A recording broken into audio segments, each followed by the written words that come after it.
ferme de la Brosse. Donc c'est une exploitation que j'ai reprise après une liquidation judiciaire en 2020. Donc on a redémarré de zéro ici. Et rapidement, on s'est intéressé à des races menacées et à des productions qui étaient un peu à part entière. Donc ici, on produit principalement donc, du porc blanc de l'Ouest, du porc gascon, et on produit après des volailles, on produit de la géline de Touraine, et on produit aussi de l'oie de Touraine, et un petit cheptel de bœuf de Kobe. Aujourd'hui, l'exploitation, on est rendu à peu près 130 hectares.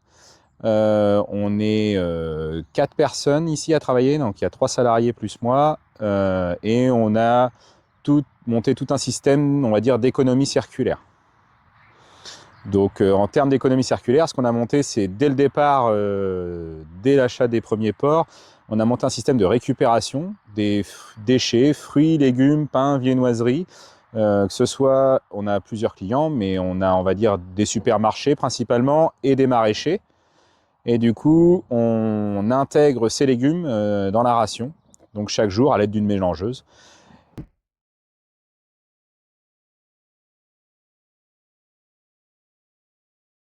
Et ensuite, sur l'exploitation même, on a une autre économie circulaire, c'est qu'on récupère des déchets verts qui nous servent d'amendement à remettre sur les terres de l'exploitation uniquement.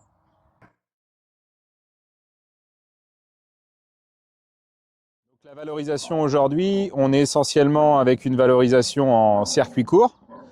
Donc nos clients principaux, ce sont des bouchers, que ce soit sur Paris, sur Bordeaux, sur Rennes, sur Angers, sur Vannes.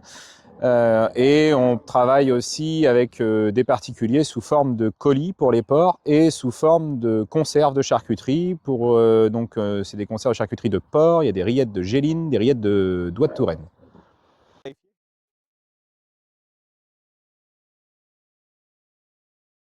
Comment on envisage l'avenir ici? Plutôt assez sereinement. On est sur une exploitation qui recycle énormément de matière, qui la réintègre soit une deuxième fois dans l'alimentation humaine par le biais des porcs, soit en valorisant des déchets, en le revalorisant sur les terres, qui vont permettre de la production une nouvelle fois de nourriture. Donc en fait, on recycle des déchets de nourriture qui vont retourner dans l'alimentation humaine. Donc ça, c'est vraiment le leitmotiv de la ferme. Ensuite, on a un autre point, c'est qu'on est très autonome en termes d'engrais pour faire pousser tout ça, parce qu'on a une grosse partie de compostage, une grosse activité de compostage uniquement de déchets verts. Et donc on remet sur nos terres, et ça nous donne, à l'aide de couverts aussi, à l'aide de pratiques culturales simplifiées, ça nous permet vraiment d'être quasi en autonomie. Et avec très peu d'achats extérieurs. Aujourd'hui, on envisage, les cours des prix nous influent très peu.